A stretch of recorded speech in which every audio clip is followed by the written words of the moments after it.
Okay, let's go on with the operation on real number. In computer system, when you use IEEE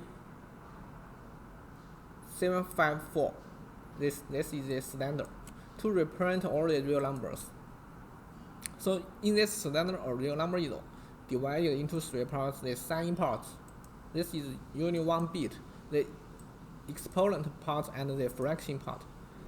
So for 32 bits implementation, for 32-bit format, this is 1-bit sign and this is 8-bit exponent and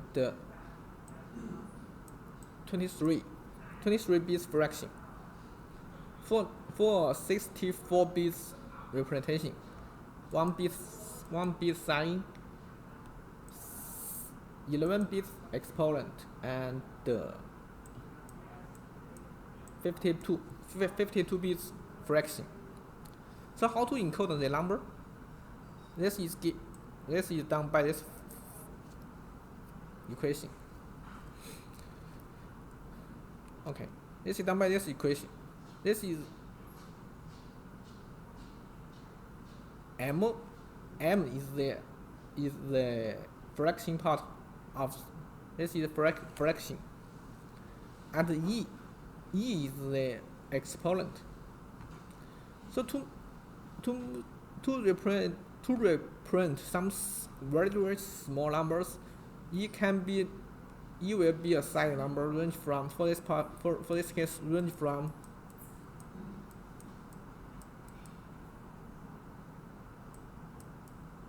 yes. So the negative number for e are used to represent some very small numbers. The positive number of e is used to represent some big numbers. And the encoding, and when encoding, they are shift. They are 127 shift. So when encoding, e is always a unsigned number. Okay, this will be shift to 0, and this will be shift to 255.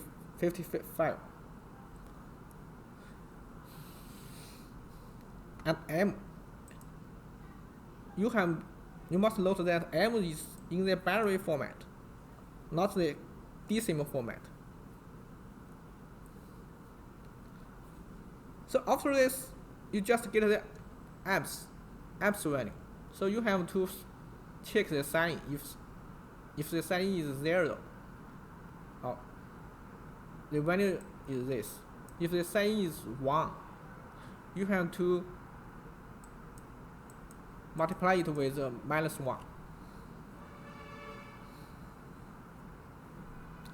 Then you get the real value, the signed value of you get the signed value. Let me give you an example for 32 bits representation. So this is sign, this is exponent. So the exponent is equal to, in the hex format, is A5. Oh, sorry, this is wrong. Okay, this is wrong. So you will calculate to 38, and the fraction part is this number, and as it is this fraction, you need to bit shift for 23 bits.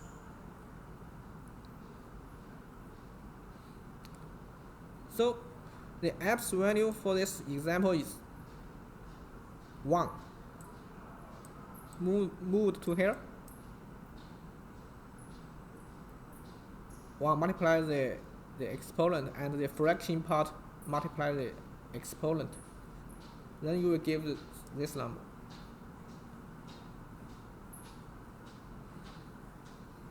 Okay, this is the representation of real number. in digital system or in computer system, we usually follow this standard. This is also true for C language.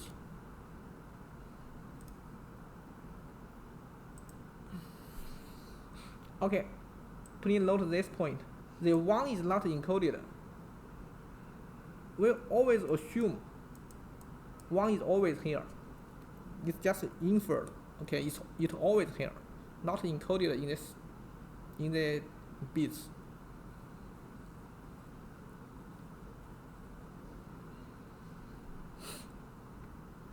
So why C language must follow this standard? This is because CPU is a digital circuit. Yeah, CPU is a digital circuit. Our digital circuit follow this standard. So the programs running on the CPU core must follow this standard. Okay. So as you have understood, as you have understand the representation for real number, you can imagine how to do and sub for float numbers.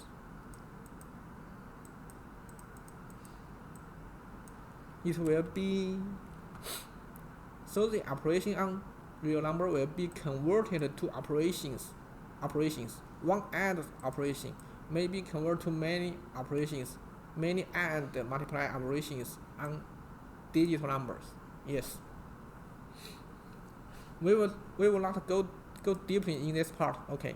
But this, you can imagine this must be true, as this representation is in digital format now, is in integer digital format, So the operation of real number will change to operation for integer.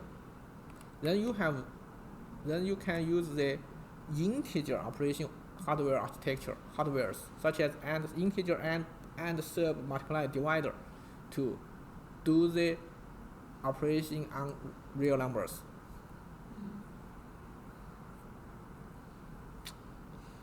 But you must note that most of the real numbers can't be exactly represented by this encoding. Okay, such as square root of 2. Okay, we can't exactly represent the value of square of 2 using IEEE 754.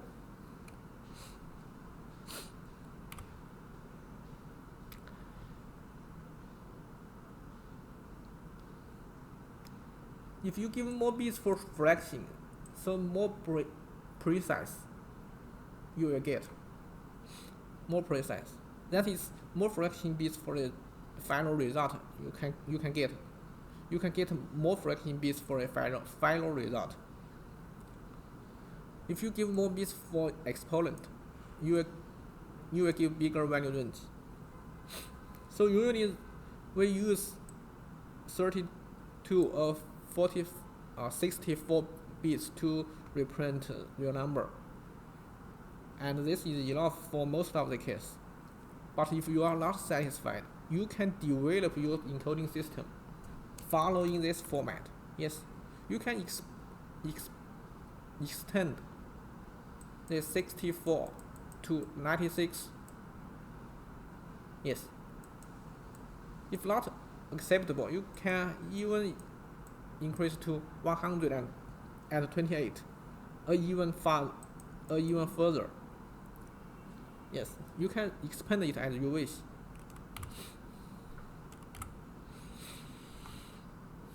So, but if you do this on CPU core, you have to change the compiler. Okay, you have to change the compiler. But remember, the operation for real number is very, very expensive, more expensive than divider in hardware. So if you want to use it, you have to do deep research and make sure this is This is a must. Using the floating number, using the real number is a must for your algorithm or for your application.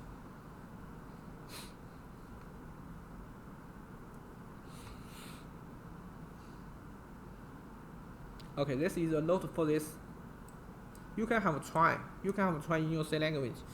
You can define your float variable, and assign 1 billion to the variable. Then you can print it, and then you add 1 to it, and print again, and print it. Can you find something strange? Okay, this is because the accuracy problem.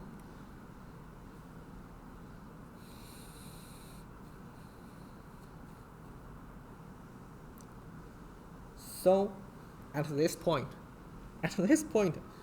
you have the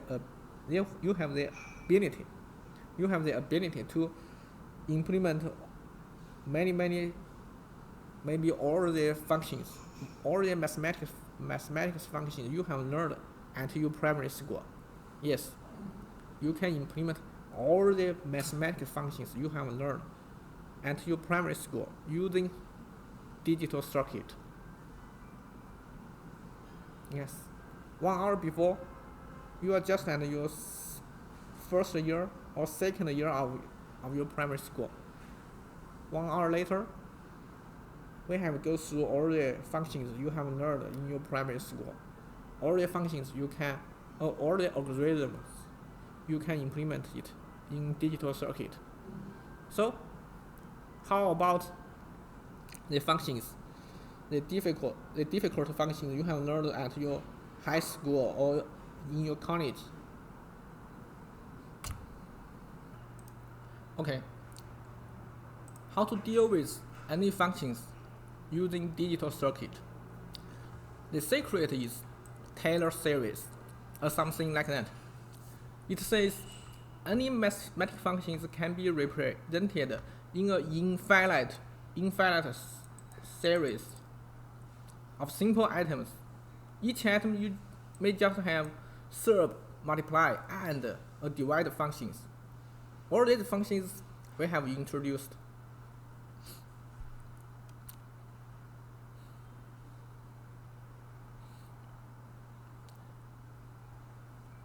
So you can change a complex function such as sine or log to Taylor series. Okay, how to change the complex function to Taylor series? This is a mathematical problem. I will skip this part. Our focus is you have the ability to deal with any complex function now. Just using some infinite series with simple operation of divider and a sub. And in practice, you must stop at some point. Yes, you can't calculate for infinite items, and you need to omit all the items behind. So this will cause calculation error, or you will say will decrease precision. Well, this is also okay. With acceptable error, you can use this method. Okay, this is the same as we have done in real numbers. Yes, this is the same for the real numbers.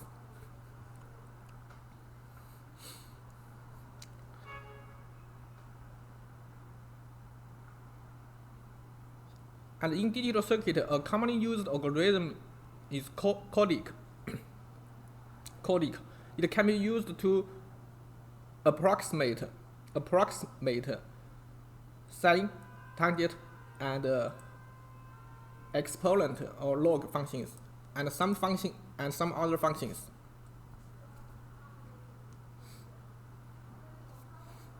Okay, this is the ideal of deal with any complex mathematical functions in digital circuit. How to do it in detail, this will up to you to explore.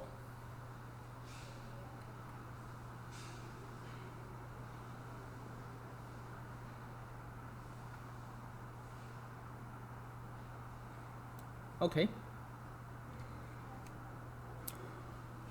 So maybe 1 hour, maybe 1 hour ago, you can just do simple operations. Okay, simple arithmetic operations until your first or second year of primary school, and 1 hour or 2 hours later, you are at your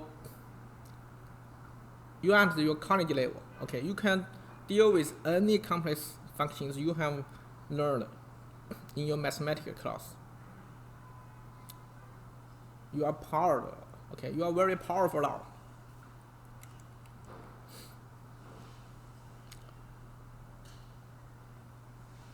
Okay, that's all for this chapter. Okay, some small exercise. Please explain the hardware architecture principle of ripple, carry, look ahead, carry look ahead, carry select and tell the difference of area delay between them. Second, explain the hardware architecture principle of multiplier. Third, you can try to find out how to implement the most difficult function or algorithm you have ever occurred in digital circuit. I think that must be a big step for you in the digital circuit design area. Hope you like this journey. Okay, if you have learned something from this video, please follow me and write your comments below the video. Thanks for watching. Next chapter, I will introduce Verilog language. Okay, the language we used to describe hardware, Verilog.